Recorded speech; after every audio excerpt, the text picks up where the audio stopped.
Hey guys, it's great that you can join us here today. Last week we looked at Jesus being baptized, and what we're going to look at today is actually the story after his baptism.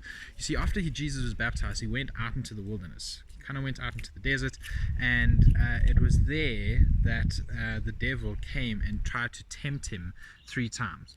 So we're going to have a look into that, and so I hope you guys can join us, stay with us, and let's see what we're going to get ourselves into.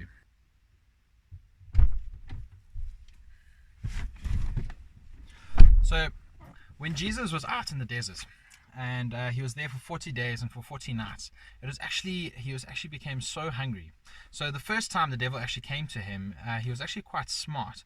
He went to him and he was just like, well, you must be very hungry and you are God, so tell this stone over here to turn to bread.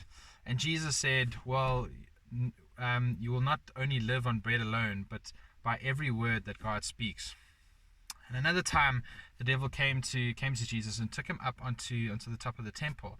And so you can imagine there's a whole bunch of people down at the bottom, and the devil said, well, look, if you jump off, it is written that the angels will come and they would grab you and save you, and you will not hit the floor hard.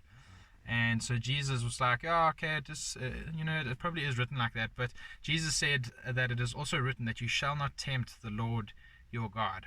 And the third time, the devil took Jesus up onto this high mountain. He said, look over across all the lands. He said, I will give you this if you just bow down and worship me. And Jesus then denied him again. See, the devil was actually quite smart. The first time he came to Jesus, he said, look, you must be hungry. He knew what Jesus wanted. He wanted food, but Jesus was there fasting for 40 days and 40 nights. And so the devil was just like, well, he's very hungry, so let me try to tempt him that way. Then it didn't work. And so the devil was also very clever in another way. He said, well, look, it's written that if you were to jump off, the angels would come and they would save you.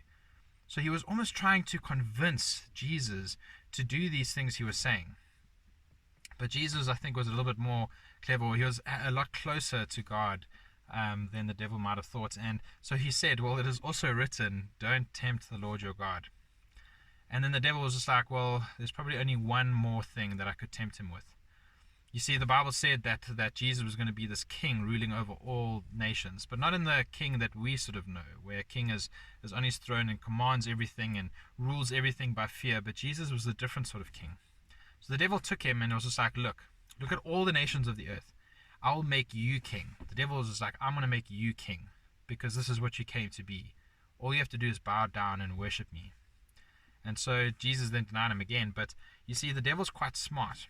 And this is something that we can actually that we can learn from Jesus in the wilderness. You see, we get tempted sometimes by the stuff we really. The devil can even use things for the greater good. So the devil used scripture to speak to Jesus. You see, the devil can actually tell us as well, look, if you do that, it's actually a good thing in a way because it'll help you. It might help it in this way, but ultimately it's probably bad. You see, the devil's smart. He knows what we want. He knows where we can fail. And one of the things that we can do to help ourselves not necessarily fall to sin, not falling to doing all these bad things, is actually focusing on God. You see, that's what Jesus did. He focused on God in his life, and that's something that we can do.